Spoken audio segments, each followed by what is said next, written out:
Super Mario Sunshine is probably the most underrated 3D Mario game that there ever was, and this is going to be my totally non-biased review on why that is the case. Disclaimer, all 3D Marios and video games in general are great, yada yada. I agree with your opinion, your fantastic galaxy is cool, yes, Odyssey 3D World, whatever game you mentioned is the best. This video is just for fun, don't come at me, subscribe, I have merch, teehee. So let's take it back to 2002. You're in your bedroom and you've just put a disc into the GameCube. You load it up and are greeted with a Mario movie? What the flip? I will never understand the hate for these cutscenes. In fact, I miss seeing cutscenes like this in Mario games. It felt at the time like the perfect step up from what had until now been a very simplistic story. Mario saves the princess and that's pretty much it. Sure, sometimes simple is best, but the early 2000s were a time where gaming was growing into its own with stretches of the imagination. New things like this needed to be tried, and in my opinion, it just worked. It felt like Mario was no longer this polygon on a screen, but a person. Well, I guess a type of person. A character that had personality, and a story more than to just get to the end and save the princess. He himself was the enemy to regular characters in the story within the first 5 minutes, and this was intense for 4-year-old me. The only thing missing from this game's story was the voice of Jack Black. Open the gates! And then you are greeted with Delfino Plaza. This magnificent hub area is probably one of my favourite parts of Sunshine as a whole. A lot of people will praise Super Mario Galaxy for its huge variety in level design and worlds, but I'd argue that Sunshine takes this just one step further. Delfino in itself is a world to explore. Between the mini-games, the secrets, faraway islands, characters, I was kept entertained for hours on end here as a child before even accomplishing anything. And believe me when I say that I did not accomplish much for the first 3 years of having any game as a child. So this was a big deal. Delfino Plaza noticeably combats what I'd argue both Galaxy and Odyssey lack, a hub area with life and connectivity in itself.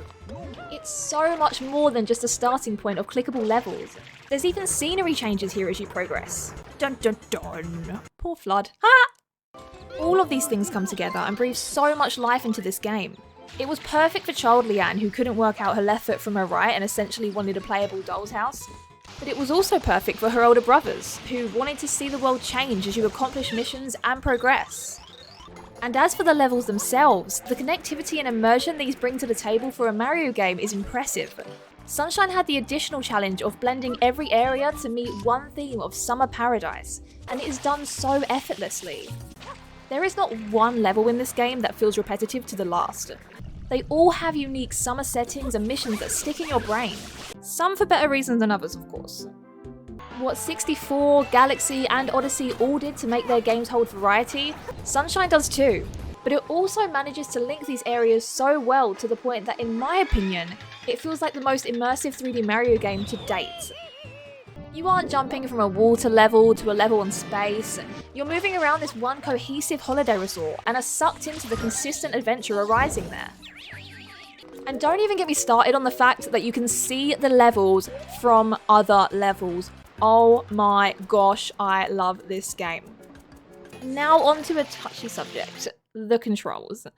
Don't hate me, Galaxy fans, but I'm convinced people hate on Sunshine controls because they are harder. Again, don't come at me.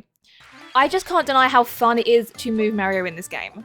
Similarly to what I said with the voice acting, Sunshine really went for the new and the weird and made it amazing.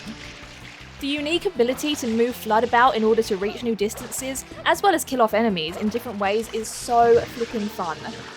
Not to mention, you unlock more nozzles as you go, in order to, you guessed it, explore Delfino even further. But what about the missing long jump, Leanne? What about the Power Star? You may ask. Well, with the amount of different spin jumps alone in Sunshine, it really doesn't feel like you're missing out on much. The movement is always so fresh and it exceeds my expectations. You have spin jumps from standing, jump dives, regular dives, water sliding, buffered spin jumps, triple jumps, whatever this is. The list goes on. The movement holds a variety of choice, whilst also rewarding the player the more they improve in the game. As well as this, the levels are designed for the most part with more of an open world feel than what 64 or Galaxy gave us. And so the need to reach a distance in the way a long jump offers just becomes kind of redundant. Oh look, this game does that too. The GameCube's preference for cartoony visuals is something that also makes Sunshine stand out to me. For a 2002 game, this title looks phenomenal even without enhancements. But once put onto emulation and with very little effort, it honestly looks like it could have been made in 2003. That's a joke. 2023. One thing I acknowledge with Sunshine is that there are some missions that feel tedious. Particularly for completionists, the blue coins are sometimes very out of the way and quite frankly ridiculous to find. But as a person who plays games only to beat them, and who isn't really fast on 100% in it, I really felt fortunate whilst replaying Sunshine in discovering how few of these worst missions are actually necessary in order to reach Bowser. And so it could be argued that for a vast majority of gamers, those being very casual, Sunshine's quote-unquote awful mechanics are just nowhere near as large of an issue as people like to make out. If your main aim is just to beat the game and have fun, you'll be fine. The harder levels on Sunshine to me feel like a predecessor for what would come with Odyssey's darker side. Besides, what Mario game doesn't have a level that makes you want to eye roll once in a while? I think, like any game, there are very valid criticisms to Sunshine, but I also think it's unfortunate that it sometimes gets such a bad rap. It had a lot to live up to after the expansion from 2D to 3D Mario in the late 90s.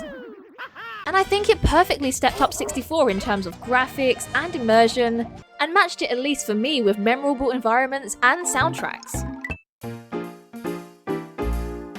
This game is over 2 decades old and I can still play it like it's new today. I speedrun this game, and whilst recording this video, I was still making cute discoveries in it that made me smile. I mean, look at these flipping rubber duckies, I never noticed.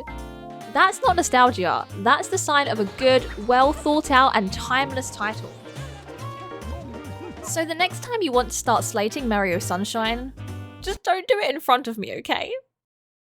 Thanks for watching! If you liked this video, remember to subscribe. I have a Twitch where I chat with viewers live, we play lots of fun games, and have a great time.